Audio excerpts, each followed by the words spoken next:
बच्चूकडूच्या या लढ्याला पाठिंबा देण्यासाठी मी मुद्दाम आलो.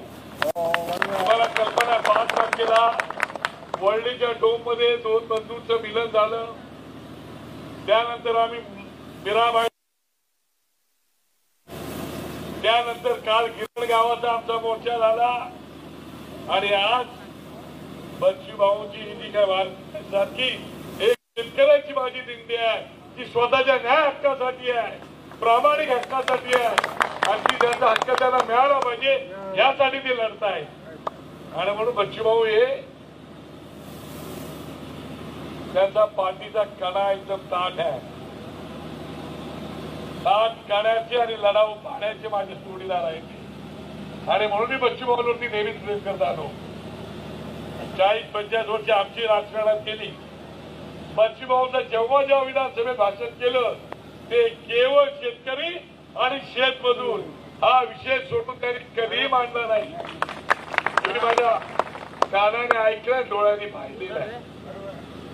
आणि म्हणून ज्यावेळेला हा माणूस आज पाऊस पाणी काही न बघता शेतकऱ्यासाठी पायी पायी फिरतोय वणवण, अशा माणसाला पाठिंबा द्यायलाच पाहिजे. मध्यंतरी बच्चू भाऊला फोन केला होता तर बच्चू भाऊ तुम्ही पण त्या मराठी माणसाच्या एकजोडीला आशीर्वाद देण्यासाठी या. ते म्हणाले भाऊ मी नक्की आलो असतो पण माझी कर्ज मुक्तीची दिंडी चालू आहे, 7-12 कोरा करण्याची दिंडी चालू आहे. त्या दिंडी पुढे मला येता येत नाही पण माझ्या शुभेच्छा तुमच्या सोबत आहेत. आणि म्हणून साहेब बोले अरे तो जरी आला नाही तरी त्यांनी शुभेच्छा आपल्याला दिलेल्या आहेत. तो आता प्रत्यक्ष तिकडे जा आणि कच्चू करू ना आणि शेतकऱ्यांना शुभेच्छा दे. आणि हा राज ठाकरे त्यांच्या प्रत्येक लढ्यात त्यांच्या सोबत त्यांना समजेल. आणि म्हणून आलोय काय तुझ्या मागणे महाविकास आघाडीचं सरकार होतं, महायुतीचं सरकार होतं, पण आता युतीचं सरकार आलं. 7-12 कोरा करतो म्हणून तुम्हीच अधिवेशनामध्ये घोषणा केली होती, जाहीरनाम्यांमध्ये घोषणा केली होती. 2024 साली आता परत तीच घोषणा केली होती. होत का नाही? शेतकऱ्याची चूक काय? म्हणजे मतांसाठी तुम्ही लोकांना मूर्ख समजता. म्हणून मी नेहमी एक गोष्ट सांगतो, मुद्दाम गोष्ट तुम्हाला सांगणार आहे. एक पुढारी असतो, तो पुढारी असा रात्रीचा म्हणजे गावामध्ये निवडणूक असते, निवडणुकीच्या सभेला जातो.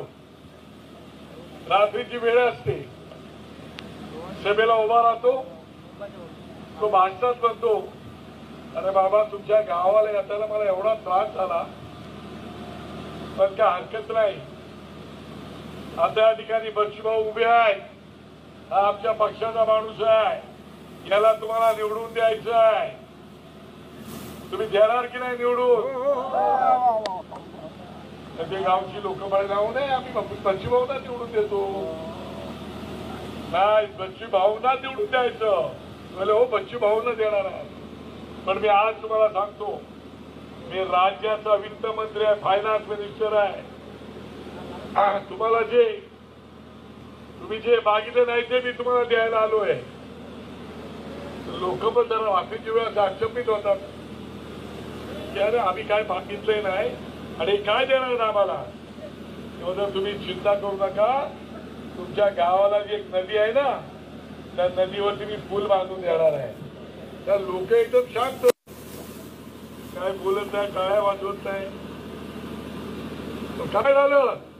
मी राज्याचा मंत्री आहे, चावी माझ्या हातात आहे, नदीवर पूल बांधून देणार आहे. तर तुम्हाला माहिती रात्रीच्या वेळा गावात खेड्याकडे आपलं थोडंसं चालतं. एकदम एक शेतकरी उठला मला हो मंत्री महोदय तुम्ही बोलता म्हणून नाही पण आम्ही बच्चू भाऊला निवडून देणार आहोत. पण तुम्हाला माहिती नाही का? तुमचं काय आमच्या गावाला नदीच नाही. मी तसं सांगायला आलेलो नाही बच्चू भाऊ. तुम्ही ज्या 17 मागण्या केल्या त्या अत्यंत योग्य आहे. तुम्ही 7-12 कोरा करण्याची मागणी केली, दिव्या गॅससाठी आरक्षण मागितले, तुम्ही पीक विम्याला सरकारने पैसे द्यावे, हा पेरणीचे कापणी जे द्यावे, शेतीमालाला जास्तीत जास्त भाव द्यावा, वीज तुम्ही द्यावी दिवसाची, एवढ्या योग्य मागण्या 17च्या 17 मागण्या. आणि म्हणून या मागण्या अत्यंत योग्य. काल मी तुमचं पॉम्पलेट होतं ना, ते साहेबांना रात्री 1 तास साहेबांकडे बसलो होतो, मला फोन लावून देणार होतो, तर तेवढा त्यांचा एक फोन आला, ते निघून गेले. ते सगळं पॉम्पलेट तुमचं वाचलं, 7-12 कोरा वगैरे. तेव्हा नंतर मला बंचूला फोन लावून दिली, बंचूशी बोलत सुद्धा. आणि मग अशा प्रकारची ही जी लढाई आहे, ही लढाई तुमच्या हक्काची आहे, सन्मानाची आहे. आणि त्या लढाईला आमच्यासारख्या कार्यकर्त्यांनी सहभागी व्हायची. मी पण शेतकरी आहे, मी रायगडमधला शेतकरी आहे, मी पूर्ण शेतकरी आहे. जमीन जुमला सगळ्या गावाकडे. मुंबईत जन्म झाला तरी आई वडिलांनी शेती करायला शिकवलं. आणि म्हणून मला वाटतं की अरे, ज्या राज्याचे राज्यकर्ते नेहमी सांगतात आम्ही शेतकऱ्यांची लेकर आहोत, शेतकऱ्यांची लेकर आहोत. अरे मग देत का नाही? अडवलंय कोणी? तुमच्या हातात तिजोरी आहे, पण लोकांची फसवणूक करायची, लोकांना भूलताबा द्यायच्या, जाहीरनामे काढायचे, त्या जाहीरनाम्याचं काही करायचं नाही, म्हणजे ही तर शुद्ध फसवणूक आहे. आणि म्हणून ही आज ही दिंडी जी आहे, त्या दिंडीला पूर्णपणे समर्थन देतो. शेतकरी राजा मोठाच आहे, त्या शेतकरी राजाने काय शिकवलेलं आहे का आम्ही मुंबईकर पण उपाशी राहू, त्याची आम्हाला जाणीव आहे.